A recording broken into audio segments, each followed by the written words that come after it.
Lionel Mailly, bonjour. Vous Bonjour. êtes vice-président exécutif de la DFCG en charge des régions. Nous sommes ici à Financium et vous venez de travailler sur un ouvrage 70 recommandations pour améliorer la performance de votre entreprise. Qu'est-ce que vous pouvez d'ores et déjà nous en dire? Alors déjà dire que nous avons travaillé ensemble sur ce nouvel ouvrage, donc qui est le tome 2 des 70 recommandations.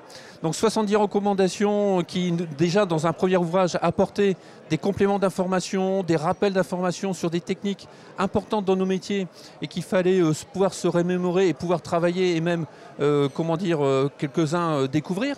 Donc ce tome 2, comme tu le sais, c'était un complément d'information et apporter des nouveautés. Je pense notamment le chapitre des achats qui, on peut dire, tiens, dans les fonctions financières, que vient faire plutôt une idée, une recommandation commerciale? En fait, c'est pas du tout ça. C'est une technique qui peut nous apporter un plus. Acheter une prestation auprès d'une banque, acheter une prestation auprès d'un assureur, c'est toute une technique que nous, on fait intuitivement, mais là, sur lequel on nous rappelle comment on peut être beaucoup plus performant et avoir une meilleure réussite.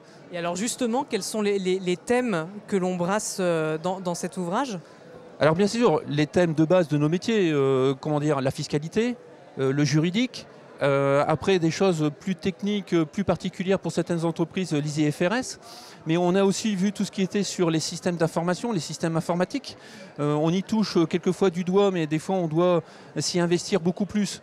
Donc ce rappel nous permet justement de pouvoir améliorer ou d'être meilleur. Comme je le disais, je le répète, les achats, on va nous dire, tiens, mais c'est important, c'est vraiment un mode, de réussite et d'être beaucoup plus performant. Donc vraiment une boîte à outils pour les dirigeants financiers des ETI, des PME? Voilà, c'est ça, c'est exactement ça. En fait, l'idée de ce livre, et peut-être de la suite qui sera donnée à ce livre, c'est d'apporter cette boîte à outils. La boîte à outils, alors même si on en a la connaissance, quelquefois le simple rappel permet de dire, tiens, ce petit élément-là, je l'ai oublié.